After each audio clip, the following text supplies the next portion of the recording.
So tonight, you are, I guess, attending, if you don't know, just a bit of an info session about Mockingbird Family. It's a model of care that we're looking at as an agency, and some of you may have heard about it before, and I think I might have actually spoken to a few in person before. That really harnesses, I guess, the community element and carers, I guess, experiences, empathy skills, and just sees to see, I guess, broaden that in a community type setting.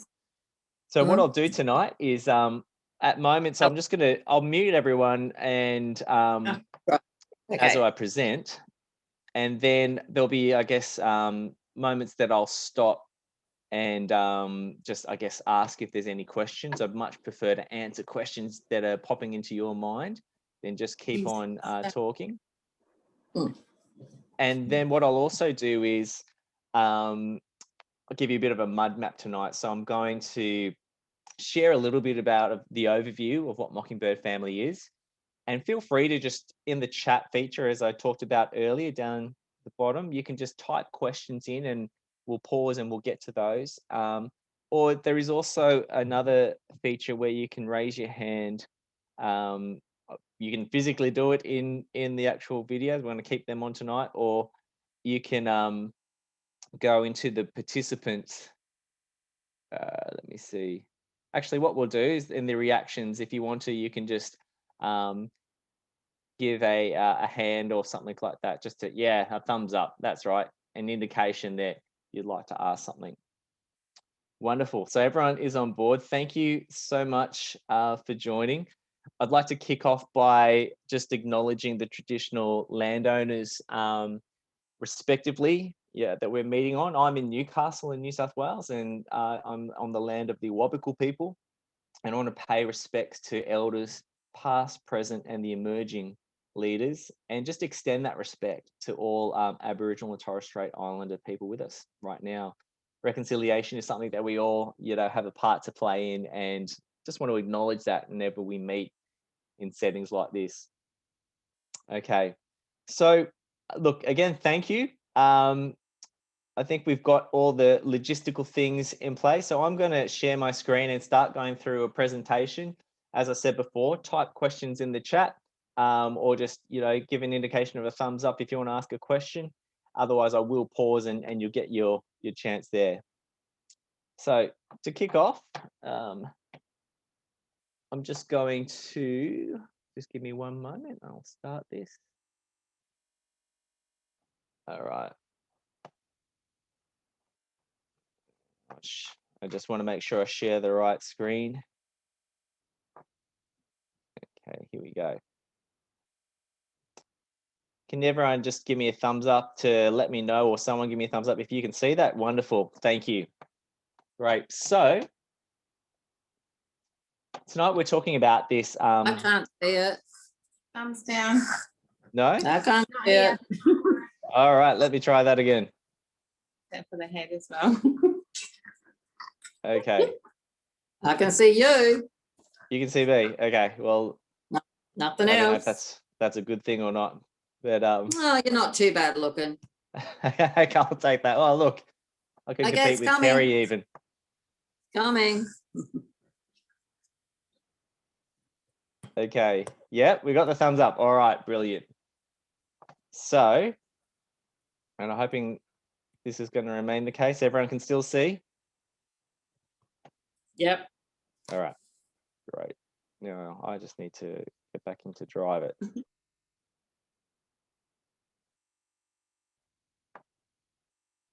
Forgive my normally technically all over this, but tonight. All right, here we go.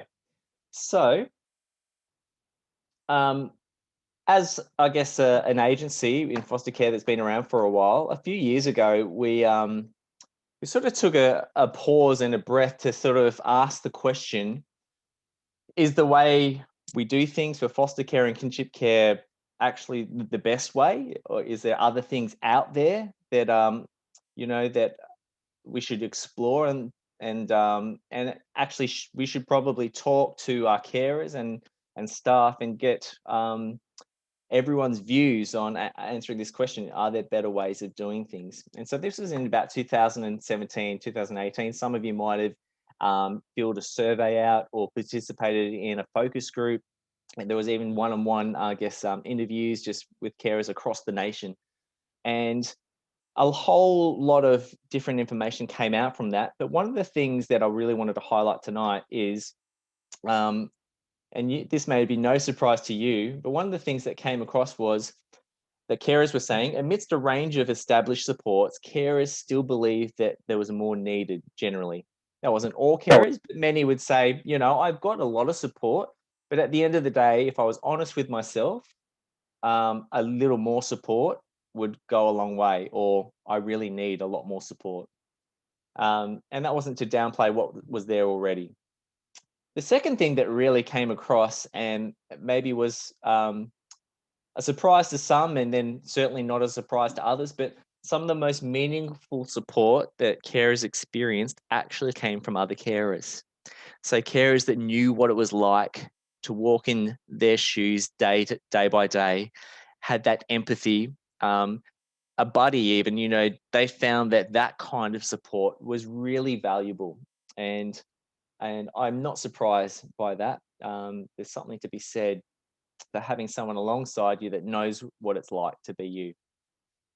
So as an agency, we took that away and went, is there something out there that exists that can incorporate getting more support, and also that incorporates how do we tap into that great support, that meaningful support the carers can offer each other? And it came to this simple philosophy, that it takes a village to raise a child, but there's all different kinds of children, and that means there's different kinds of villages. And so we started to see, is there something out there that would actually really help carers do this? And that's where we came across Mockingbird Family. Now, I'm not going to show the animation because I'm hoping you might have seen it in the invite, but if not, we can have a little bit of a look later. So we came and found this thing called Mockingbird Family. It started in the United States, and then in, I think it was 2006, and then it's just spread further abroad in the UK, Canada, Japan, a number of countries now. And in Australia, Life Without Barriers is the first agency to have a look at this. And what it really is looking at doing is starting to pull together communities of carers that can help support one another, share knowledge, share experience, but even just have that real social connection that helps them from day to day. And this is, I guess, a bit of a diagram of how it works.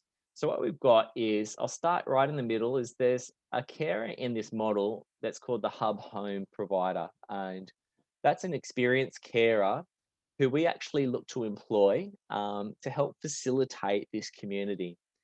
They also do a range of other things, but I guess their key thing is to help provide, coordination of bringing together this community and providing practical supports, emotional supports, social supports to a range of other carer households within their region. So there could be 6 to 10 of either foster or kinship. You can see that alternating there. It could be a range of different types of households. But what we would look to do is actually have that in a fairly close geographical location. Because for communities to work, there needs to be that proximity. It's hard to be part of a community when you're maybe driving an hour away, or to be involved in what are the activities or to connect with other people in that community. And very quickly, so we form this community, and then we still all have the agency, as a support represented by this orange line around here. And then we still, sorry, the term I've got is case managers, but it's probably different in South Australia. It might be child and family practitioners. Is that right? Yes. So they obviously still support the individual households and still advocate for the children, and their role doesn't change. But what we're actually looking to do is increase the supports within this community and providing that additional person right there in the middle. Last but not least, there's also another role that's called the Mockingbird Family Liaison Officer, and that's a person who's with the agency, a staff member that directly supports this particular carer, the hub home. Now, I'm going to go into sort of a bit more detail of what those things look like, but I will just maybe quickly see if there's any questions that have arisen so far. Or you can pop up, give me a thumbs up or something if you did want to ask something at this point. Anything that's come about? No, everyone's pretty straightforward. I've got this is like union organizing. Thank you, Madonna. to a degree, somewhat, yes. Okay, so I'll just get back to that screen. So what oh, hang on. Here we go. I'm hoping you guys can still see it. Maybe I'll just stick with it. No? Oh, okay. I've lost you. All right.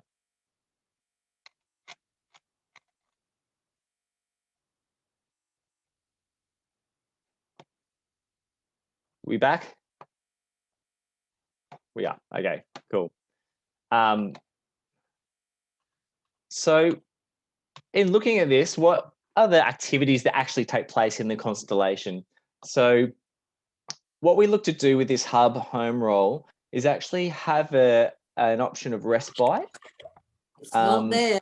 Apologies. Oh, it's not. not. We've got your desktop rather than your Oh, the slideshow. okay. Well, that's not Oh, helpful. Thank you. that's- Let me try this. How are we going now? Back there. Forgive me. Clunky driving tonight. So as I mentioned before, this hub home, there's a range of things that come with that responsibility of facilitating. So in the model itself, the hub home is actually a place where respite can be offered to the constellation. And one of the benefits of that is, sometimes you can have children going out to respite, sort of shipped out to maybe complete strangers sometimes, or out of their own kind of suburbs or communities, purely because that's where the respite options are. With this, I guess what we're trying to do is still keep, respite happening so carers can have a break, but they're still within this similar community so they can attend, make sporting activities. It's also someone that's familiar to them because there's community activities that are going on. It's almost like a pseudo grandparent or auntie and uncle household. And that's what we find more and more, that having that familiarity actually has a richer experience for a child. And then furthermore, can provide that break for, the carers in that household. The other thing that we do is so have monthly constellation meetings. So if you're part of one of these things, it's called a constellation, then there's actually like a carer morning tea or something that happens once a month that gets everyone together. And I've been to a few of these. We have a couple of constellations happening already. And I've got to be honest, they're one of the richest and they're the highlight of my month when I get to go to these, because the carers come together and they have a really just a great time. There's a lot of fun, there's laughter, but there's a chance to just check in with each other and ask, how are you going? And we do some, a bit of just some, reflective questions. What's your biggest win of the month, or what's been your biggest challenge?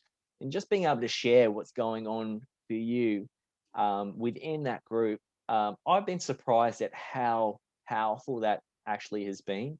I've certainly seen carers walk into these morning teas and these meetings going, just pretty worn out and shoulders slumped, and then just having the chance to share how they're going, and then having others around who know what it's like to encourage them.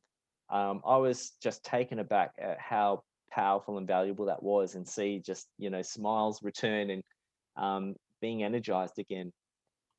So at that monthly meeting, there's also, the chance to I guess, introduce training, that it might be very specific. So in Newcastle, we actually have a constellation where every household has at least one child with autism in that household. So everyone, what we can do is actually get an expert in to really talk to what are some of the needs to caring for children or young people with autism.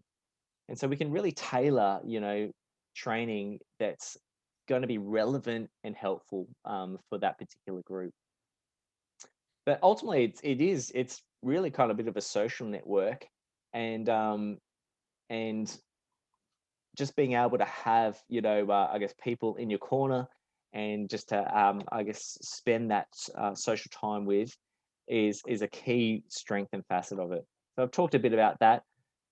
What also happens is there's a real share of experience and knowledge. So what can often happen is, I sat in another meeting the other day, and there was a child that was going through their first NDIS plan, so in order to get funding, and there was just a range of people in the room that could offer advice and say, hey, this is what you need to do. This is how we go about that. Make sure you ask this, and make sure you tell the NDIS planner every need that you have.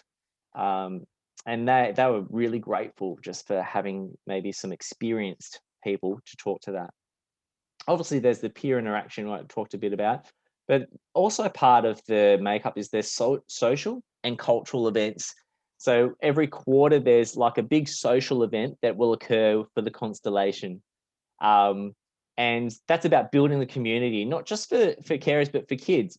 Because not only is the benefit of carers knowing what it's like to be a carer, but kids interacting with other kids, and they get that empathy as well. They know what it's like to be in care. And so there's just a win with that great, I guess, empathy for that. And to share a quick story and an anecdote, and then I'll pause so you're not sick of my voice. Again, in one of the constellations, we had this beautiful picnic one day, and it was out in the park. And again, it was that constellation that had all the kids that are diagnosed with autism.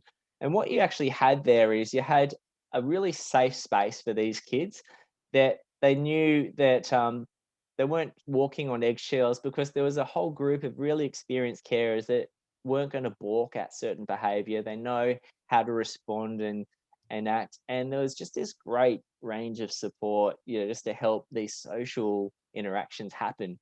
And it was just great. It was just, I was actually there, and they started a basketball game up. And so they're all playing basketball, and there was this great opportunity. Like, I saw kids actually grabbing the ball and running across the court and breaking every sort of rule of basketball to give the ball to a kid that wasn't getting the chance to actually bounce or shoot or anything like that.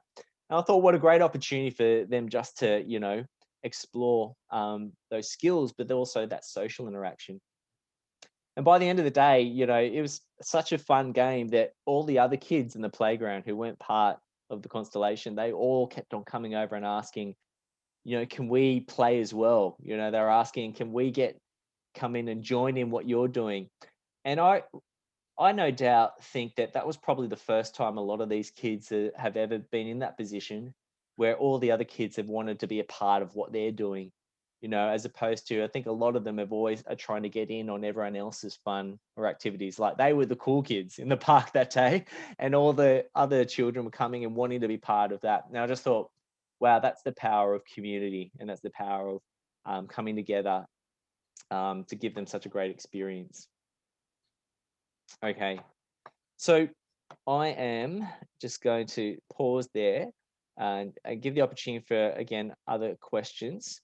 There's a few more slides I'm going to go through, but again, I would like to ask you guys to share if you have anything that's really popped up for you. Let me see.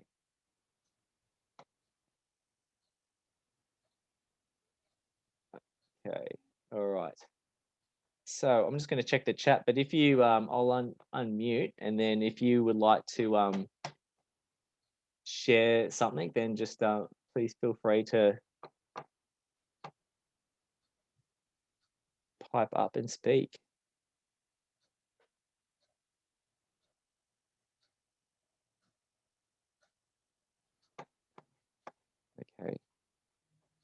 think everyone's still muted, but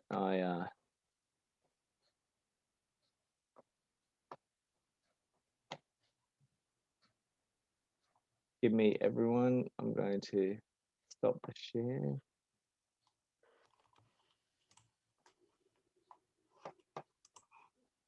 back that chat.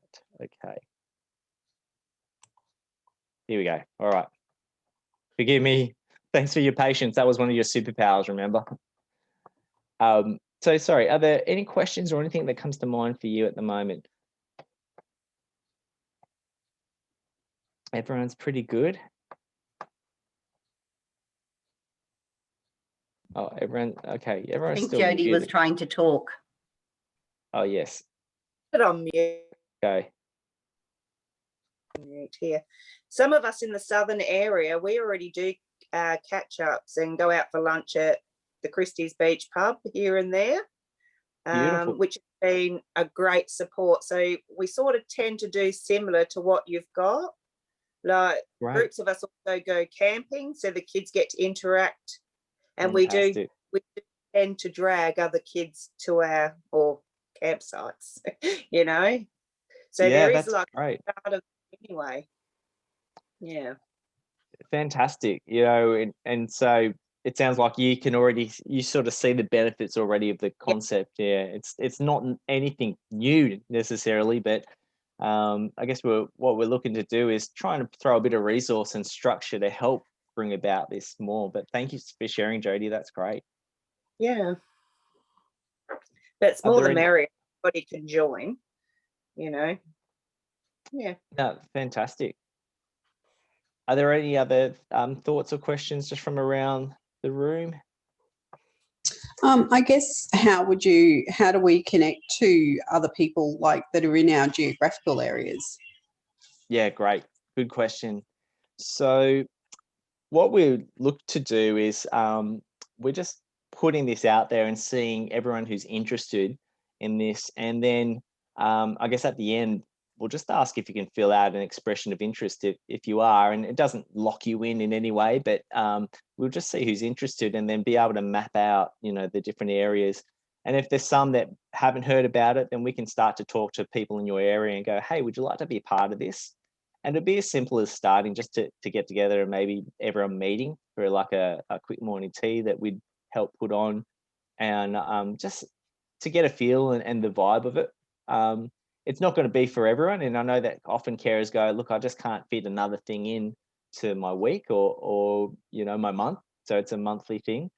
But every time I've actually always said that, you know, where we've actually got it running in Newcastle and Coffs Harbour and started in other areas, everyone actually now go, gosh, I don't want to miss it. You know, I get so much out of meeting together. And so yes, long answer, Madonna, but I think I'll just, you know, basically say that we'll get back in touch with you, and I'm hoping that people will just go, yeah, I'd love to be part of anything, and that's how we'll start to make those connections.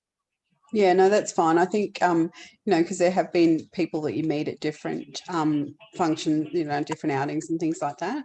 And sometimes you don't always get hold of, like, you don't get all the contact details for the people that you've connected with at those events. So, and I know a lot of people down south that care as well. So I can understand where Jodie's coming from, because I know there's a great group of carers down there who talk and communicate with one another. Wonderful. No, that's great. Chris, there's a question from Julie Garrett in the chat thing. Yes. So is there training for the hub organizer? Great question. Absolutely. So once we, I guess, go through this process of identifying and selecting someone to take on that role, there is training provided that entails, I guess, familiarization with the model, but a whole bunch of things just around facilitating kind of groups and connection. It's actually it's not rocket science, but we do want to provide lots of training and resource to help support. And tonight I've actually, forgive me, I meant to introduce her, but that Susan Wilson is online, and she is actually one of the Hub Home carers up in Coffs Harbour in our constellation. I've asked if she could come along tonight rather than hear me talk, but you can hear directly from someone who's actually doing this. So I might even invite you, Sue, to talk to kind of the training and support you've had and how you found this model so far. Yeah, I've been doing this role for 12 months now. We've got about 10 families in our constellation, and this week I can say I've looked after 2 3-year-old twins while they had to go to doctor's appointments. We've had we're trying to organise a next function at the butterfly house up here, so we're getting all numbers in there. We've had a little boy, 6-year-old boy, stay respite here for 2 nights. We have a young family in our constellation where one of the young girls is in palliative care. She has about 20 to 50 Caesars a week, and we've just put a young boy in the house, the 6-year-old. And it's amazing. She has sort of perked up and she's really enjoying having this little 6-year-old. The girl I'm talking about is 18 this year. But yeah, it's been really fun having her watch the little one and him being so nice to her. It's been wonderful. So it's just a community.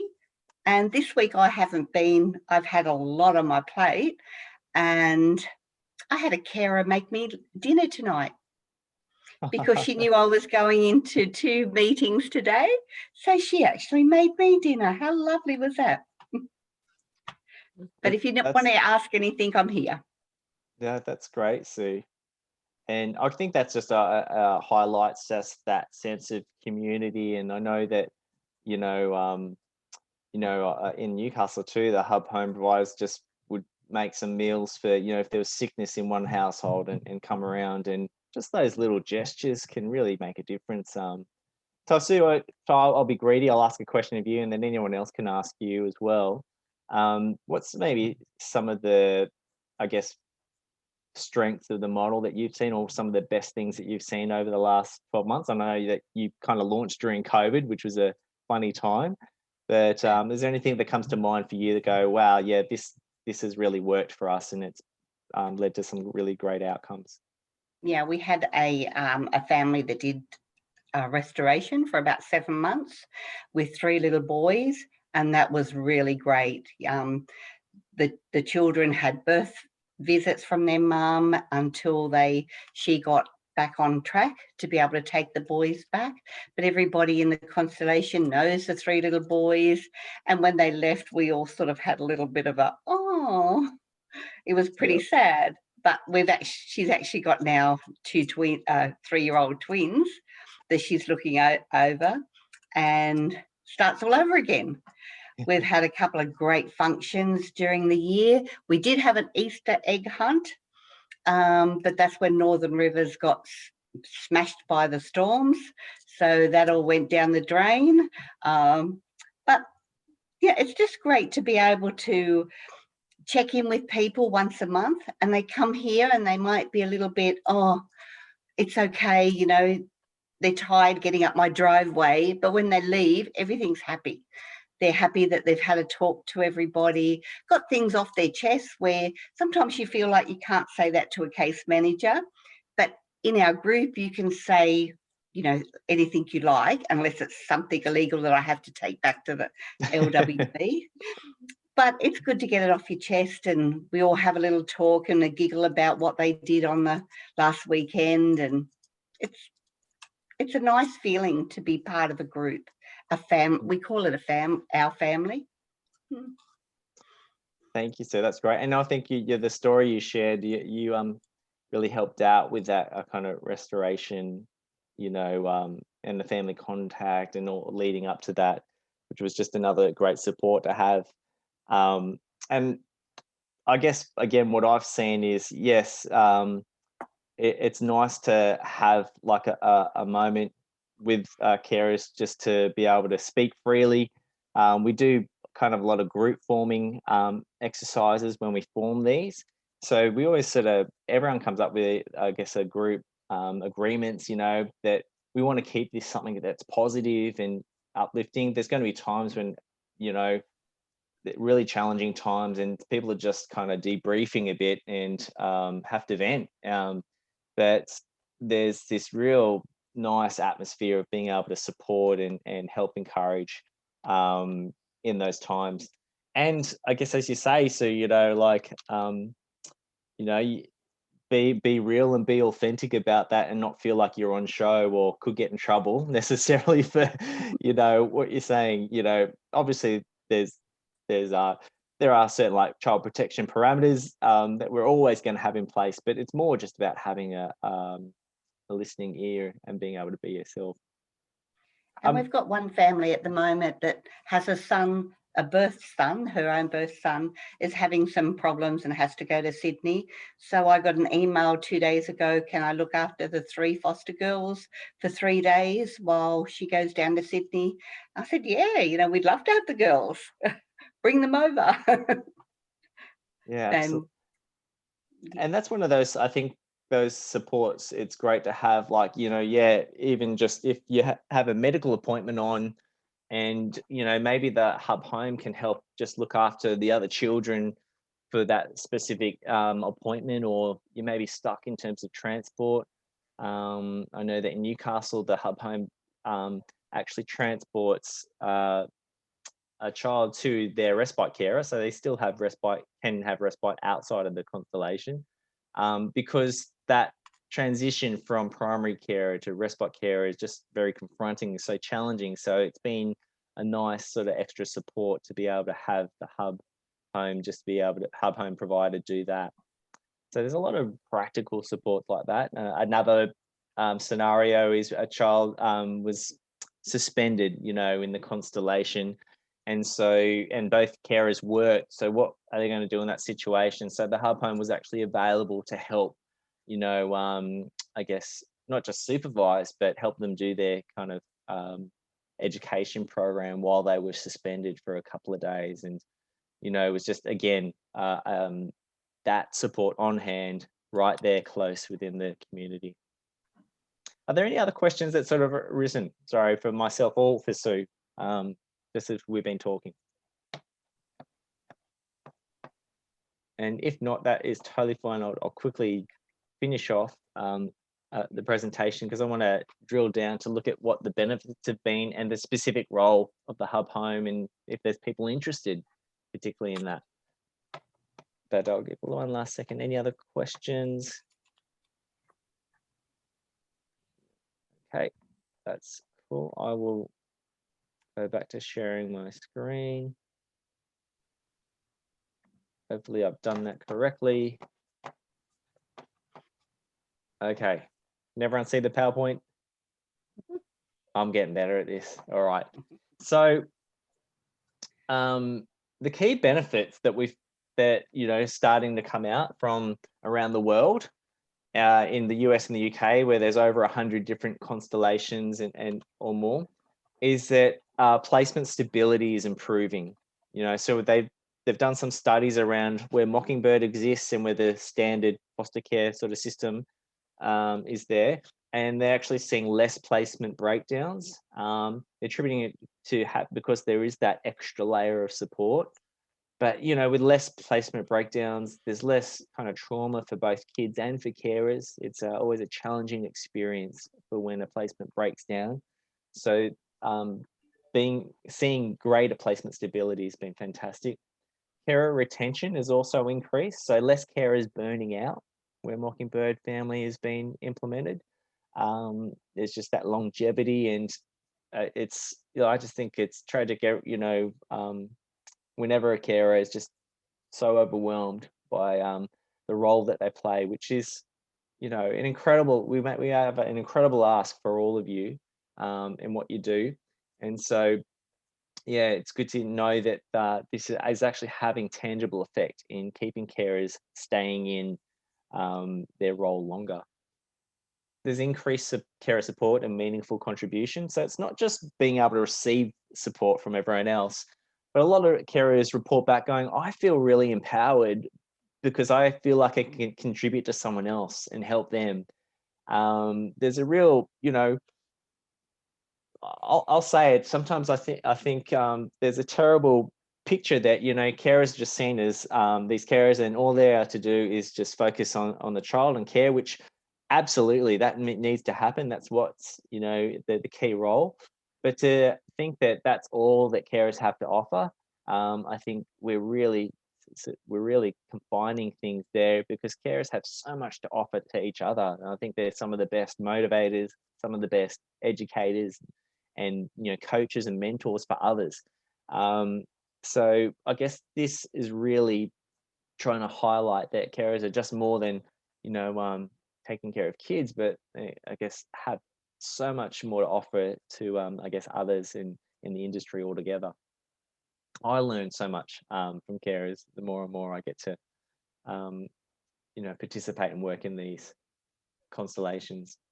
So the ability to place siblings in close proximity. So that's I guess another thing.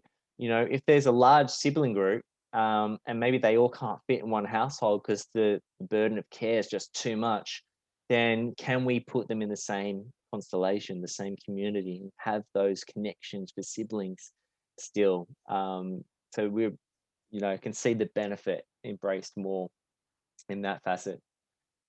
And the ability to salvage placement breakdowns. So if there is a breakdown, there is a range of support right there. So we did have in the Newcastle a placement breakdown where a child had to go to the hub home as an emergency placement. And gosh, that was just so good to have. So this particular child didn't have to go far away from their school, from their job, sorry, and was able to still connect with their siblings. And, you know, we also have it, they went to someone that they know, that they see as a you know, as like an uncle figure, I guess, and respect. And so it was just the ideal place to be able to work through what the challenges were in that placement to try and save that breakdown. Save that placement, sorry. The other thing is it's alleviating, I guess, the staff workload. So for the child, youth and family practitioners, so they can focus on other things, you know, advocating for the children, but following up on things that maybe you're waiting for at times, because there's the hub home and there's the whole community of carers that can help support. So where we can alleviate that workload, because, you know, the truth is everyone like yourselves, there's just not enough hours in the day. So where we can see that workload alleviated, so staff can follow up on the things that really are crucial to you and help you do what you do more.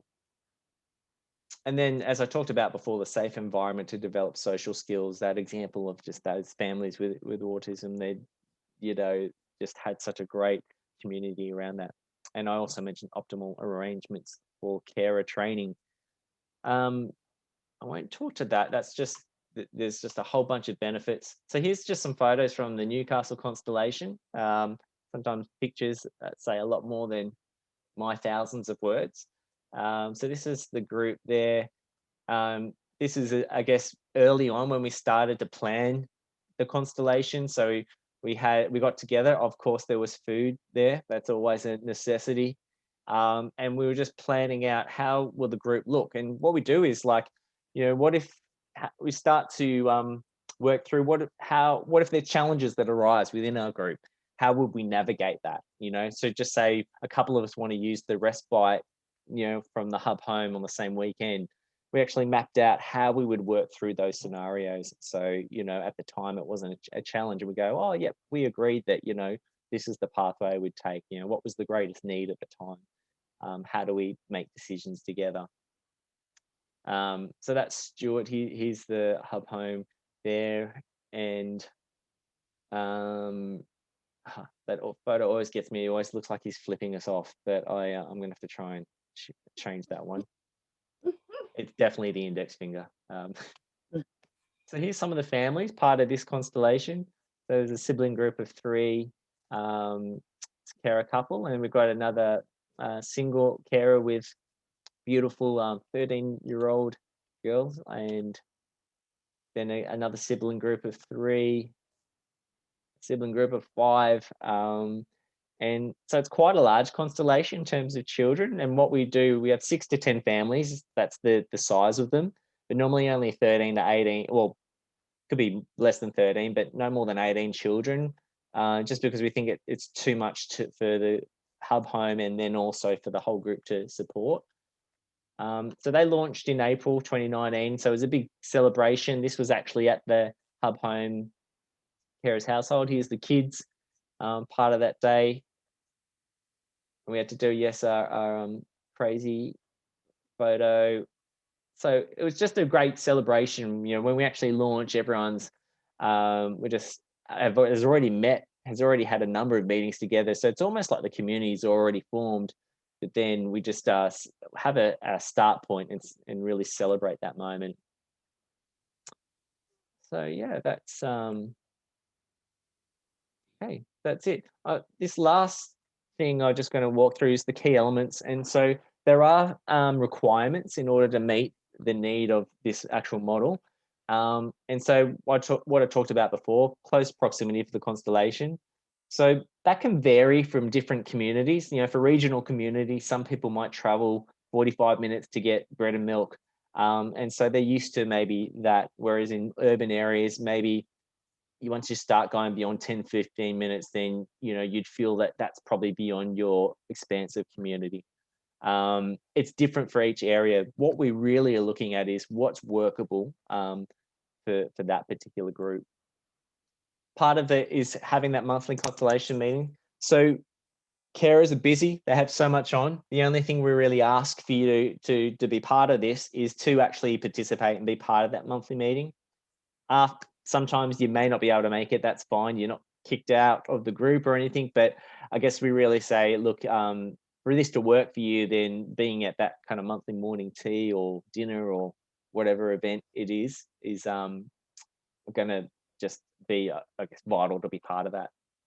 And then also, sorry, a quarterly social activity. So I guess Sue mentioned before, you know, they're doing something at the Butterfly Park, and there's something that's planned, and we provide funds to just help bring about a really good value community activity for the kids and for yourselves as carers. So there's the liaison role to oversee. So the hub home is provided with actual support. If there's challenges going on that they feel it's beyond them, they have someone that they can go to for support and you know, upline anything that, you know, might be going on that they need further advice. So we don't necessarily, this isn't part of the fidelity, but we do aim to start to have the constellation where the hub home has no primary placements. I guess the idea is that, you know, we wouldn't want to have primary placements disrupted by this role. But if we can see that it can work, you can actually, you know, we definitely would not balk away from, if there was just the right person who does have a primary placement and thought they could fulfill that hub home role, then we certainly would explore that. But we've just been advised to, where we can, try and start them where they don't. In Newcastle and Coffs, so Sue in Coffs doesn't have any primary placements, and neither does Stuart in the vet. But there are constellations that exist that have hub home providers that do have primary placements around the world. The other thing too, which we've actually seen shift a bit, but the hub home provider is to have 2 open beds available for that respite component. We've actually sort of really talked back with the Mockingbird Society and say, you know, we have more respite options here than they do in the US. And so as long as we have open respite options within the whole constellation, then we can actually meet the fidelity or meet the requirements for the model. So it's just the hub home would need to, I guess, have an open bed or bedroom to be able to fulfill that role, just because being able to offer respite is a key part of the model. Okay. So look, that's a quick overview. I'm hoping, you know, I've done a good job in giving a picture for you. What I'd love to hear, just, you know, again, if there's any questions or comments that you'd like to make, please either in the chat or just pipe up now. We've got, you know, good maybe 10 to 15 minutes for that, and then I'll look to finish up. And at the end, just ask, we'll send something out to all of you, just probably via email, just to lodge your interest. But is there any questions or comments that you guys want to make around this? No, it sounds great. Yeah, thanks, Jody. No, we think so. And we were hoping, we want to start one, possibly more in South Australia. Sorry, Christine, did you want to say something? Well, I was going to ask if you have an idea of when you're thinking of starting. Yeah, good question. So we right now in the process, we're just looking to see what interest is out there, and once we've I just heard back from carers who are interested, I'd say a ballpark figure in the next couple of months, we'd really like to start something. So take some time to get that interest, see, what pockets of communities we have, and then do a little bit of familiarization and a bit of that training leading up to it. It's just that I've been on the national committee for 10 years until they stopped having the actual meetings, and the state committee as well for the carers reference group, and we've been discussing this for years. Right. Yep. Well, and it's an awesome idea, and I'm just wondering when we're going to start it. And hi, I'm Linda, even though it says Christine, because I'm piggybacking on the phone. Hi, I've been respiting for this family here, for Christine's family, for 3 years. And Christine's going, well, your home ticks all those boxes that you've just mentioned. So you can definitely count me in as very interested. Yeah. Yeah. No, and we're in the Adelaide Hills. So we're rural. Okay. Yeah. And I'm 20 minutes from this household. And I know there's other households in my town as well that are like 10 minutes away from them. Okay, so, great. Well, no, that's one. Thank you for expressing your interest, and look, and as you said, Christine, I think we're maybe a bit slow in catching up on just seeing how this can be such a great way to well, I was on board from the beginning. It's just taking a while. Sure. But Avril knows me. Avril will just go, shut up. Hi, Avril. And I see in the chat too. So, okay, that's great. So I'm going to capture you. I'm hearing that there's interest there. We'll send an expression of interest out, and if you can send it back, and basically it's just details of simple things: how long you've been a carer, what's the makeup of your household, are you interested in the hub home role, or are you interested in just the being part of that community role? And we'll be able to bring that together and start to see how we can plan. But with the time we have left, are there any other questions around the hub role, or how it works, or even some challenges? Please feel free. There's no silly questions. There's nothing that is too hard. I'd love to hear from you. To use the hub, so you could have like an appointment on a certain day where you just need to use the hub for a couple of hours on a certain day. Is that also included as the hub?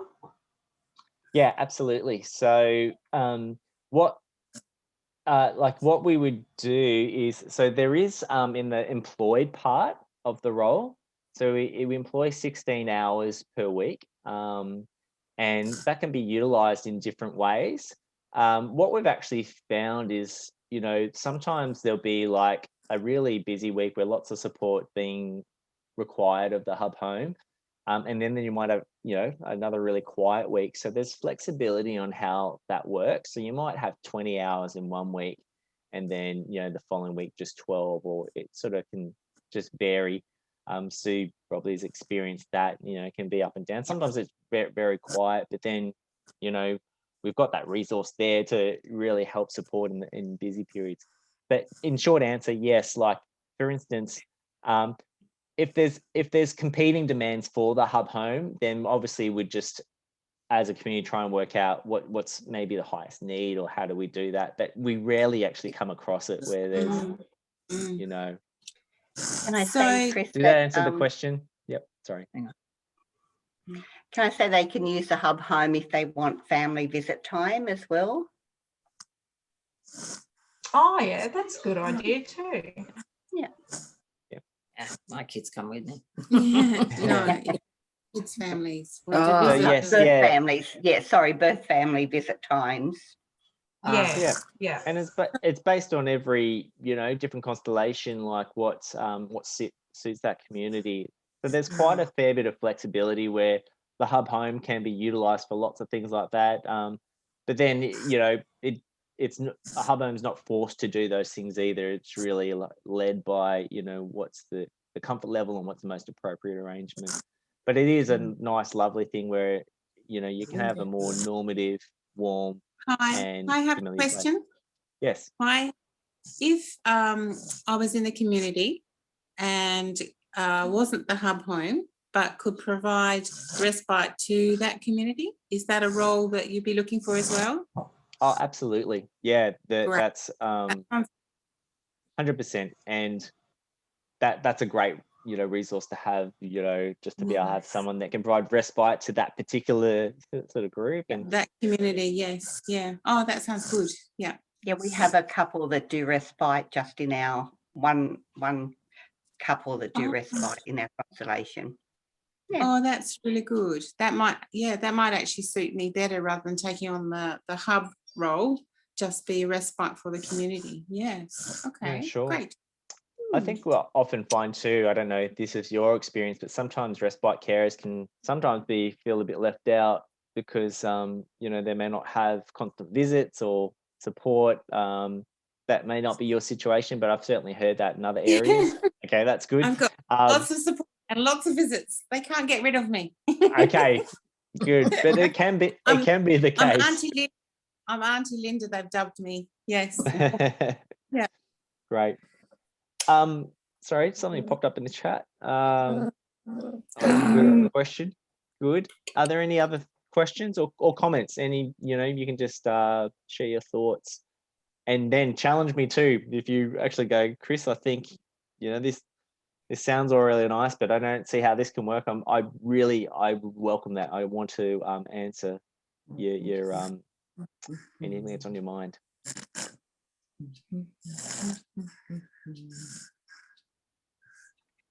Any other thoughts? Okay. Well, what I will say is, I